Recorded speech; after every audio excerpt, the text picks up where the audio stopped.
My name is Randy Lloyd. I am the research facility coordinator here at the West Central Research Station in North Platte. And I've been asked to visit with you a little bit today about not only corn production, but specifically about hybrid selections. You know, corn production in general is a bit of a jigsaw puzzle. So, there's a lot of pieces to that puzzle. Hybrid selection is one of those pieces. Fertility, irrigation, pest management, those all go along with hybrid selection. They're all interrelated. So as I'm talking about hybrid selection, just please be aware that this is definitely not a standalone subject. And as you'll see through the talk, there's a lot of interaction between these different factors. But again, I'm going to focus mainly on hybrid selection. So from a where do we start at standpoint, we really need to go back to the basics.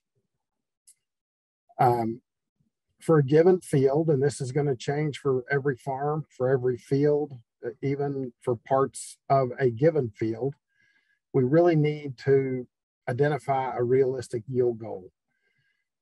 We all want to make 300 bushel per acre. We know that in Western Nebraska, we have that capability on some of our soils. And if you've got good irrigation, but we also know we got a lot of fields that are going to fall short of that. So first things first, let's set a good realistic yield goal. How is that going to be managed? Is it dry land? Is it limited water? Maybe a short well? Or is it full irrigation? One thing we really need to identify right off the bat is what is the relative maturity for your geography. So as I'm sitting here in North Platte, I know specifically that there are corn hybrids sold probably within 50 miles of here that are in that 100-day range. I also know within 100 miles of here, we have a 120-day range. So wide range of maturities. We're in a very transitional area of the country.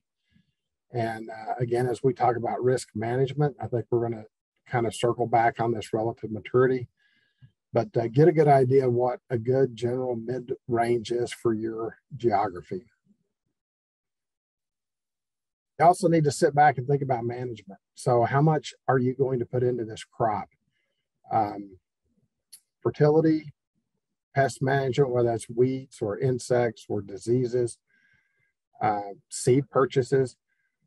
What level are we going to put into the crop? So if you're only going to fertilize for 150 bushel corn crop, don't expect to get 250 bushels out of a hybrid. We need to manage to that yield level that we've set previously. Harvestability and dryers. So do you have dryers on your farm? Are you going to allow that crop to dry down in the field?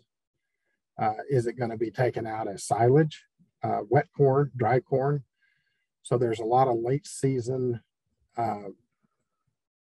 agronomic ratings that are on most corn products that will help us decide maybe which hybrid to use if we're in one of those specific situations.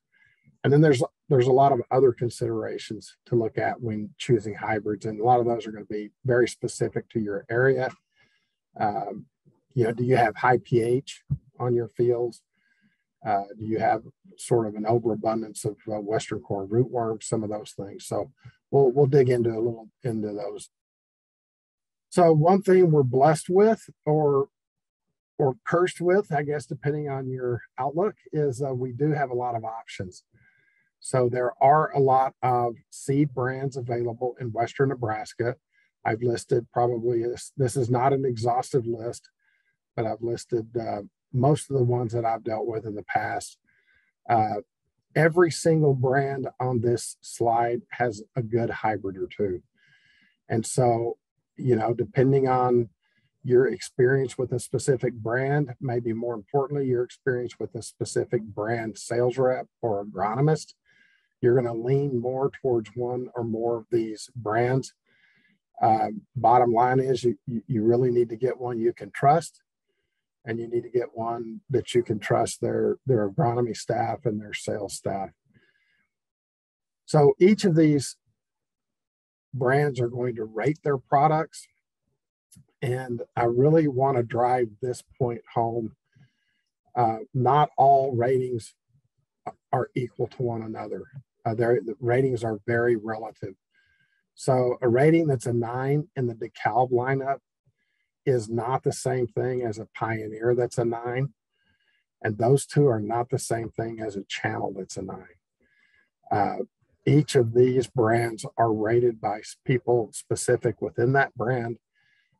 What you can rely on is that within a brand, so for instance, within Pioneer, a 9 is going to be better than an 8, is going to be better than a 7, and so on. So they are relative within a brand. Just to watch out is Pioneer and products that Pioneer sells are rated from a 9 to 1 scale. DeKalb, Channel, Fontenelle, some of these other brands in corn states are rated from a 1 to 9. So make sure you get that straight in your mind as you decide, which seed you're going to purchase. So a 1 for DeKalb would be very, very good. A 1 for Pioneer would be very, very bad. So just keep those in mind as you move along. So what you're going to see on the next couple of slides is basically what you would find on the internet for a specific hybrid. And these are the agronomic characteristic ratings. So here's a product from DeKalb. It's going to show you a lot of agronomic characteristics. If you look down towards the bottom of this, it's also going to give some recommendations around, process wilt, coarse texture soils, dry land, late harvest, things like that. So that's a local agronomist giving it that recommendation. Here's a chart out of Pioneer's website. Similar things are rated, and you can also get recommendations on Pioneer's website for some of the instances that was on the DeKalb rating there as well. And then here's an example of the Channel website, and it's going to give you, again, the same type of agronomic ratings. Most of these, if you'll notice on the bottom right corner, it says planting rate. So most of these websites can give you an idea of a population to shoot for. It gives you a yield level, and then it will give you a range of populations that they have determined that fit that hybrid. So again, something to keep in mind. So here we go. So goals are going to be maximize yield potential, minimize risk. How do we maximize that yield potential? Most products are going to be described as high yielding. I would advise using some local and regional data to evaluate yield. Just keep in mind that if it's a brand new genetics, there may not be a whole lot of data locally for that hybrid. Most agronomists can get their hands on some breeders' data and get a little more insight into whether or not that product fits on your farm. But when you ask for yield data for plot results, things like that, if it's a new hybrid, it's just going to be very limited. Where you can get multiple year performance data, always go with multiple year. If you've lived in Nebraska more than 1 year, you know that we really don't have 2 years that are the same. So always use multiple year data if you can. If you have a hybrid that you're familiar with, compare the ratings and the performance, compare it to the new product to that one that you're already familiar with. So if it has some agronomic characteristics that rate better and has the same yield, that may be something you want to look at on your farm because it's gonna lower the risk. Certainly if it yields more and has some of the same agronomic characteristics again, that's probably something you may want to look at. Don't really be afraid of a product that's rated in a medium range. Not all products are going to be the best of the best. That gives you kind of an idea of how to manage that product. So, if it's maybe if it dries down early, that's something you want to put at the first of your harvest schedule. And it's just one of those things you need to keep an eye on, and know that that rating is basically there for your use in the management of that crop. And really don't always assume the plot winner is the best choice. I've seen this many, many times where local plot, maybe one or two local plots will have very strong performance for a specific hybrid. And as an agronomist, that is not typical for that hybrid, but that's the one that the customer or maybe even the dealer is going to focus on. So that's where you need to look at that multi-year data and get an idea maybe of how that performs across different environments and such. Most companies have performance data on their website. Most companies are reputable and they do not cherry pick data. That's always kind of a bad day if somebody's cherry picking data, winning every plot, winning by big numbers. That just rarely happens. Just know that good performance across multiple years is kind of the number you want to look at. And again, most dealers will have a copy of local plots. I would always get a copy of that raw data so you can see how a specific plot did, but they may have 5 or 6 plots in the area that they summarized, and that's going to be important to take a look at too. So in general, the newer the hybrid, the higher its yield potential. Companies are not going to bring out new hybrids unless they have good yield potential, or if they bring some specific agronomic benefit. And in general, the longer a hybrid has been on the market, the more the technical agronomist and the dealer are going to know about that product, and they're going to know specifically the best place for that product. Again, I just reiterate, don't put all your chips in a hot new hybrid. Very little long-term, multiple-year data. A lot of hybrids can really perform well in specific conditions. You want that consistent hybrid that performs well kind of across conditions. And if you have fields with a lot of variability, certainly if you've got a pivot and you've got dry corners, I would consider that variability. I know a lot of farmers that will plant right through the whole field, and they don't change their populations, they don't change their hybrid, and that puts a hybrid at a disadvantage. There are many hybrids that are much better on dry land than others. So make sure you take a look at your yield maps if you have those, and determine that, maybe I do need to switch to a different hybrid on those corners. At least look at it from a population standpoint. There's really no need to drop, 32 to 34,000 seed in a dryland corner that's may or may not even make a crop. Bump that down significantly. Typically, if you're planting 32 to 34,000, your dryland maybe only be at, 16 to 18,000, depending on your ground. So no sense wasting money on planting extra seed if it's not going to benefit your bottom line. So we talked about maximizing yield potential.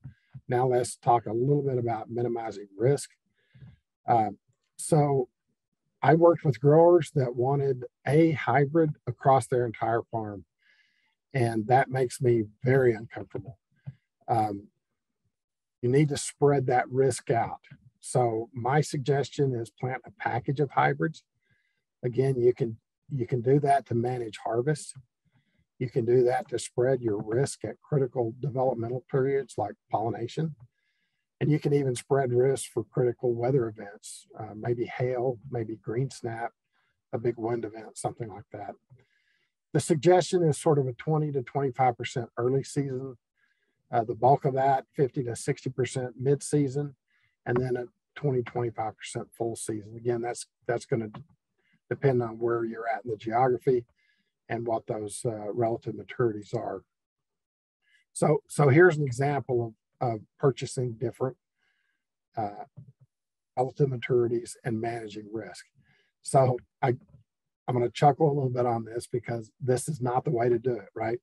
So typically, if you've got someone that has 105, 110, 115 day hybrid, I think the natural push is to get out there and get that long season product planted first. That way you make sure you got plenty of time in the growing season to get that thing to maturity.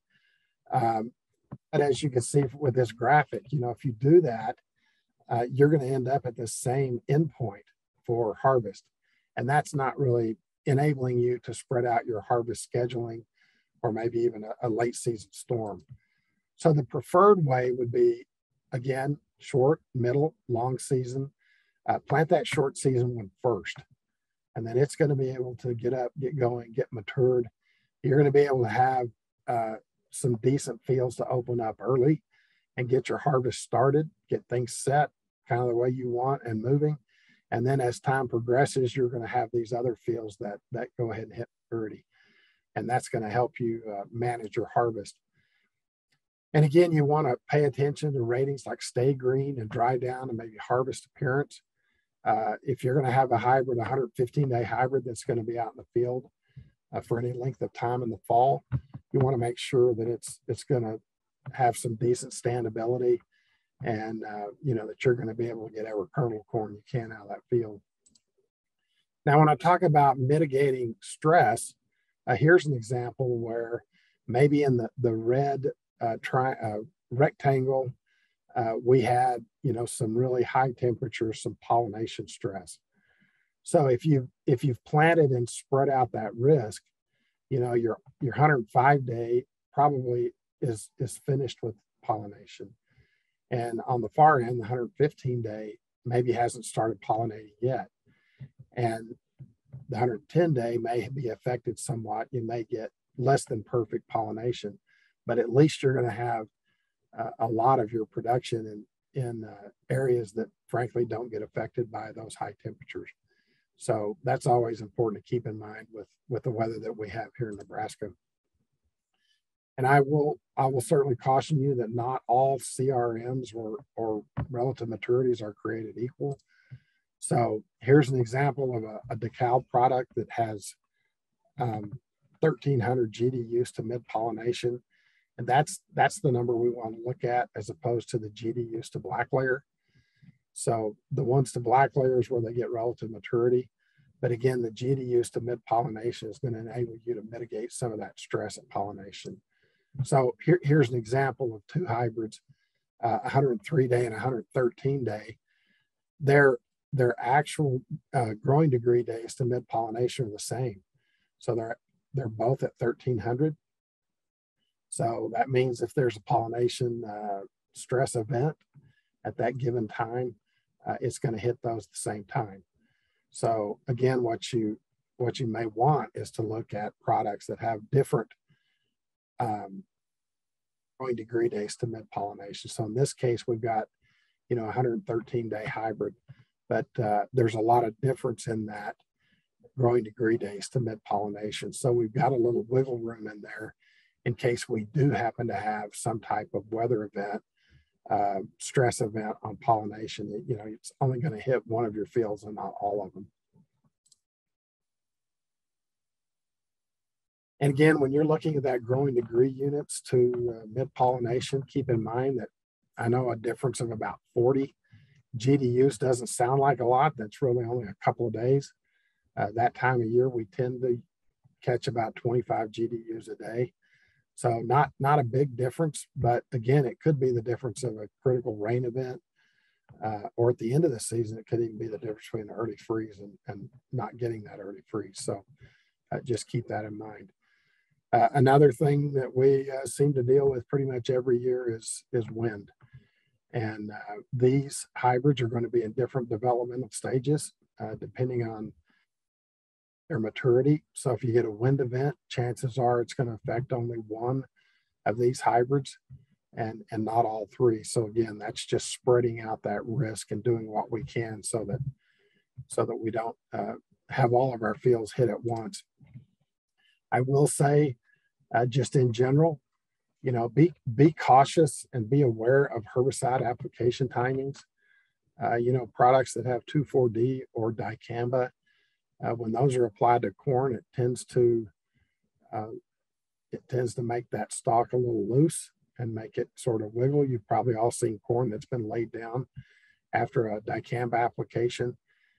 So if you know the wind is coming up, if it's in the forecast, you might want to hold off on applying that dicamba. Give it, 3-4 days to recover before that wind hits. I think you'll have maybe a lot better luck when it comes to green snap. And again, just another weather event that we can maybe help ourselves out a bit with different maturities. Early frost, the 105 day is going to be done. 110 day in this case is practically done. We're probably going to take a hit on our 115 day if the frost falls within this blue rectangle. Disease ratings. Always look at those disease ratings on those charts online. The ones we want to focus on in western Nebraska, gray leaf spot, southern rust, Goss's wilt, and I think some up and coming issues with stalk rots are going to be something to keep an eye on. So make sure you refer to those, get a good hybrid, check with that agronomist, make sure that's going to fit in your location. Obviously with some of these like gray leaf and southern rust, we can apply a fungicide, but things like Goss's wilt, it's a bacteria. Once you get it, you basically got it. So a lot of these are going to be overwintering in the stalks, and we probably want to start thinking about rotating our genetics. So if you plant hybrid A on field 1, you probably want to switch that to hybrid B next year. You can plant hybrid A somewhere else, and maybe bean ground or maybe another location. It's a little bit like rotating for insect issues. You just don't want to have the same thing over and over and over. You kind of end up in a bad place and you build up some susceptibility. So, kind of starting to wrap up here is when you look at hybrid choices, is it really that important?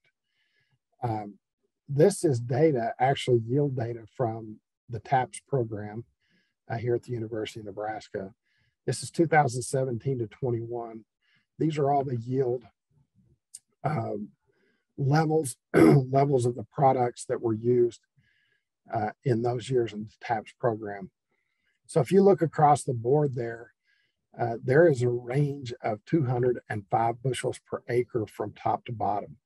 Now, some of those are kind of check plots for the TAPS program, so it's probably not fair to say the range would be 205 total, but certainly I think we're in the 100 bushel per acre range.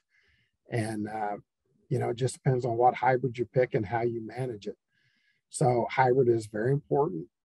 As we looked at that jigsaw puzzle at the piece of this, management was also a part of that. I did pull out data from last year. So this is 2021. This is actually the same hybrid. Several of the teams picked a product that was the same across all these teams. And this is the yield range of that specific product. So in this case, it was about 130 bushel per acre, same hybrid, same year, different management practices. And when you break that down on a yield per thousand seed, again, you can see almost a twofold difference. So it looks like the second bar there is a little bit below 4. The sixth bar is almost 8. So just the management in and of itself resulted in about a 2x difference. So again, these things all go hand in hand. It's one's not specifically more important than the other, but they all need to be kind of treated equally and thought about, and make sure we make some good decisions. So just wrapping up, I did want to put this up here. So this is work out of Illinois. This is Dr. Fred Bilo, a plant physiologist. He has a program that he's had for many, many years, and he's done a lot of yield data summaries.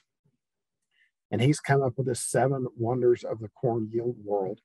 And basically this gives a value for the different factors that go into a corn crop. And as you can see there, number 3 is hybrid.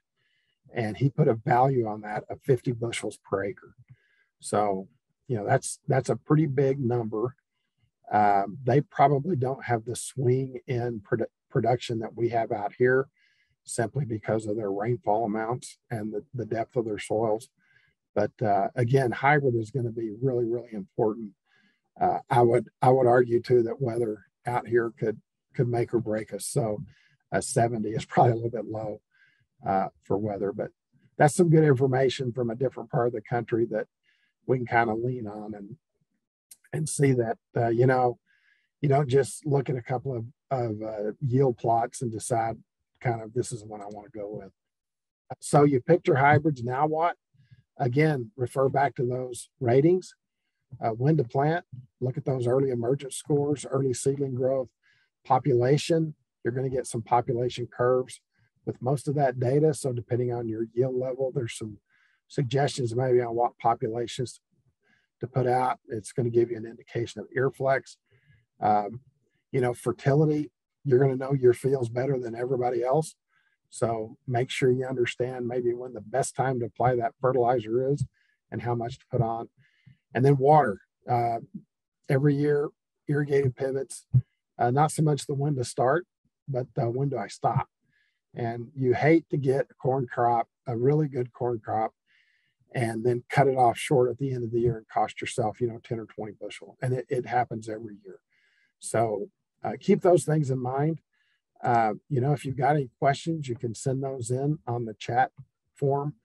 And I will get to those. There's my contact information, my email, and my office number here at the Research Center. But just in wrapping up, I really appreciate the time you took out of your day to join me on hybrid selection. Thank you.